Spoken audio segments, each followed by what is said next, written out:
Friends, എല്ലാവർക്കും സ്വാഗതം. അപ്പോൾ കൊല്ലത്ത് കഴിഞ്ഞ ദിവസം 6 വയസ്സുകാരി ക്രൂരമായ പ്രവൃത്തിക്ക് ഇടയായത് എല്ലാവരും വേദനയോട് കൂടി തന്നെ അറിഞ്ഞു കാണുമല്ലോ അല്ലേ? അപ്പോൾ എന്തു പറയാ, വീണ എന്ന് പറഞ്ഞൊരു വ്യക്തി അന്ന് ആ ട്രെയിനിൽ കയറിയില്ലായിരുന്നെങ്കിൽ ഒരുപക്ഷെ ആ കുഞ്ഞിന്ന് ഈ ലോകത്ത് ഉണ്ടാവുമോ എന്ന് പോലും സംശയമായിരുന്നു. ഇത്രയ്ക്ക് മനുഷ്യന് അതം പതിക്കാമോ എന്നെനിക്കറിയില്ല. പുള്ളി വീണോട് തന്നെ 1-2 പ്രാവശ്യം മോശമായിട്ട് രീതിയിൽ പെരുമാറാൻ ശ്രമിച്ചിരുന്നു എന്നാണ് പറയുന്നത് കേട്ടോ. അപ്പോൾ അത് കാരണമാണ് വീണ വീണ ഉണർന്നത് തന്നെ. പക്ഷെ അതൊരു ഭാഗ്യമായിട്ട് മാറി ആ കുഞ്ഞിനും ആ കുടുംബത്തിനും. അപ്പോൾ ഈ പുള്ളിക്കാരൻ്റെ ശല്യം കാരണം വീണ ഇനി ഉറങ്ങണ്ട എന്ന് വിചാരിച്ച് ഫോൺ എടുത്ത് നോക്കിയിരിക്കുകയായിരുന്നു കേട്ടോ. അപ്പോഴാണ് ഈ മനുഷ്യൻ പെട്ടെന്ന് തന്നെ പുറകിലോട്ട് പോയിട്ട് ഒരു കുട്ടിയെ എടുത്തുകൊണ്ട് വരുന്നു. വന്ന് മടിയിലെടുത്ത് വെച്ചുകൊണ്ടിരിക്കുന്നു. വീണയ്ക്കൊരു സംശയമായി കുറച്ച് കഴിഞ്ഞപ്പോഴേ ഈ കൊച്ച് ആരാണ് എന്നുള്ളത്. അപ്പോൾ വീണ അടുത്തിരുന്ന ഒരു സംസാരിക്കുന്ന തമിഴ്നാട്ടിലുള്ള ഒരു പുള്ളിയെ കൂടി ചോദിച്ചു, ഈ കൊച്ച് ഇയാളുടെ കുഞ്ഞാണോ എന്ന് ചോദിച്ചപ്പോൾ അയാൾ പറയുന്നുണ്ടായിരുന്നു, ഇല്ല അയാളുടെ കുഞ്ഞല്ല.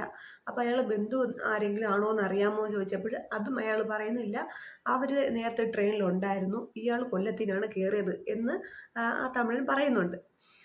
എന്നിട്ട് വീണ വീണ്ടും പറയുന്നു, അയാളുടെ പെരുമാറ്റം അത്ര ശരിയല്ല, കുഞ്ഞിൻ്റെ കൂടെയുള്ള പെരുമാറ്റം അത്ര ശരിയല്ല എന്ന് പറഞ്ഞിട്ടും അയാളെല്ലാം ഓന്ന് കേട്ടോണ്ടിരുന്നല്ലാതെ ഏതൊരു പ്രവൃത്തി അയാളെ ഭാഗത്തു നിന്നും ഉണ്ടായില്ല. വീണ വിചാരിച്ചു അയാളൊരു പുരുഷനല്ലേ, അപ്പോൾ അയാൾ തട്ടിക്കേക്കുമായിരിക്കും എന്ന് പ്രതീക്ഷിച്ചു. പക്ഷേ അയാളെ ഭാഗത്തു നിന്നും ഏതൊരു പെരുമാറ്റവും അങ്ങനെ ഏതൊരു പ്രവൃത്തിയും ഉണ്ടായില്ല. കൊടുക്കോ വീണ അത് പറഞ്ഞാൽ മറ്റുള്ളവർ അംഗീകരിക്കണമല്ലോ. അതുകൊണ്ട് വീണ ഫോൺ കാണുന്നുള്ള രൂപേണ തന്നെ കുറച്ച് വീഡിയോ എടുത്തിരുന്നു. ഒരു തെളിവിന് വേണ്ടി കുറച്ച് വീഡിയോ എടുത്തിരുന്നു.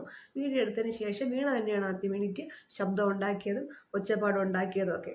അപ്പോഴത്തേക്കും ഇതാരാ, തൻ്റെ കുട്ടിയാണോ എന്ന് ചോദിച്ചപ്പോഴല്ല, നിങ്ങൾ കണ്ടോ ഞാൻ മോശമായി പെരുമാറുന്നത് കണ്ടോ എന്നൊക്കെയായി.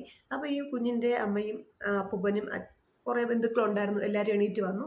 അപ്പോൾ അവരോട് ചോദിച്ചു, നിങ്ങൾ കുഞ്ഞിനെ ശ്രദ്ധിച്ചില്ലേ ചോദിച്ചപ്പോഴത്തേക്ക് അവർ 3-4 ദിവസമായിട്ട് 2-3 ദിവസത്തെ തീർത്ഥാടന യാത്രയായിരുന്നു, അതിൻ്റെ ക്ഷീണത്തിലൊക്കെ ആയിരുന്നു.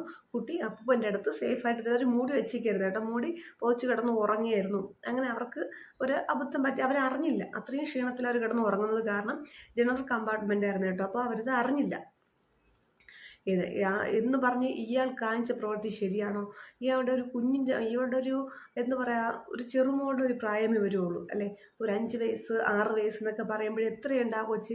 ഇതൊന്നും ആ കുഞ്ഞ് അറിയുന്നത് പോലും ഇല്ല എന്നതാണ് വേറൊരു വേദനയായിട്ടുള്ളൊരു കാര്യം. എന്ന് വെച്ചാൽ ഇതൊന്നും ആ കുഞ്ഞ് അറിയുന്നത് പോലും ഇല്ല. ഇത്രയും ബഹളമായപ്പോഴാ കൊച്ച് പേടിച്ച് പോയതും അത് ഒച്ചപ്പാടുണ്ടാക്കിയത്, ഒന്ന് കരഞ്ഞ് പേടിച്ചിരുന്നത്. അപ്പം ഞാൻ പറയുന്നത് വെച്ചാൽ ഇങ്ങനെയുള്ളവരെയൊന്നും നമ്മൾ വച്ചിരിക്കാൻ പാടില്ല. കാരണം ഈ പുറം രാജ്യങ്ങളിൽ കൊടുക്കും പോലെ ശിക്ഷ അപ്പോഴും കൊടുക്കണം. കാരണം ഇത്രയും ഒരു പൊടി കുഞ്ഞിൻ്റെ കൂടി ഈ നീചമായ പ്രവൃത്തി കാണിച്ചൊരു മനുഷ്യൻ, പിന്നെ അവൻ ജീവിക്കാൻ അർഹനല്ല. അയാൾ ജീവിച്ചിട്ട് ഭൂമിക്ക് വേണ്ടി ഒന്നും ചെയ്യാനില്ല. ഇതുപോലെ തന്നെ 2-3 കേസ് അയാൾക്ക് വേറെ ഉണ്ടെന്ന് പറയുന്നു. അയാൾ സുഖമായിട്ട് ഇറങ്ങി വരാമെന്നുള്ള രീതിക്ക് തന്നെയാണ് ഈ പ്രവൃത്തി ചെയ്തിരിക്കണം. അല്ലെങ്കിൽ ഇത്രയും തീരെ ഒരു പൊടി കുഞ്ഞിനോട് ചെയ്യാൻ പറ്റിയ ഒരു പ്രവൃത്തിയായിരുന്നോ ഇത്?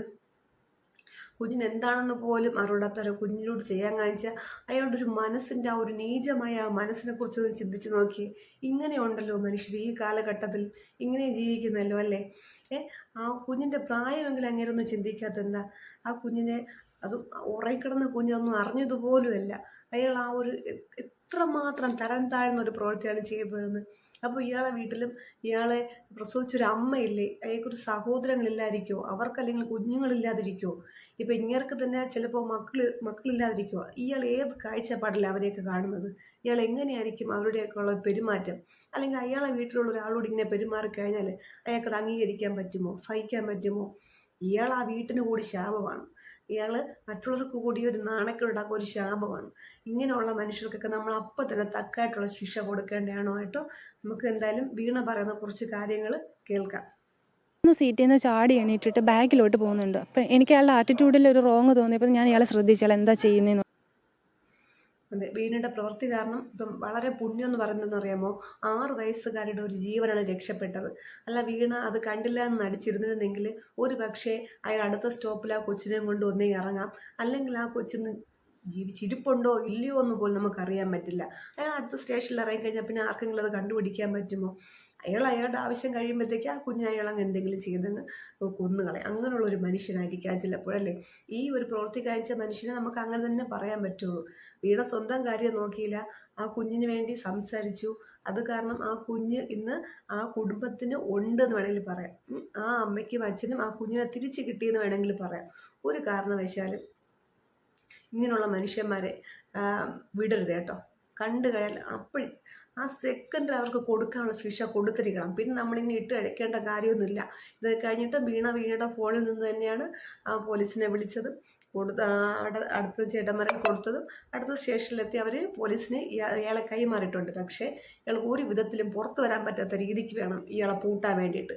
ഇയാൾ നാട്ടിലിറങ്ങരുത്. കാരണം 2 or 3 കേസുള്ള ഇയാൾ ഇനി ഇറങ്ങിയാലും ഇനിയുള്ള പിള്ളേരുടെ ഗതി അത് തന്നെയാണ്. ഇത്രയും നീചമായ ഒരു മനുഷ്യൻ ഇനി ഒരിക്കലും ഇങ്ങനെ പ്രവൃത്തി കാണിക്കാൻ വേണ്ടി ഇയാൾ പുറത്തിറങ്ങരുത്.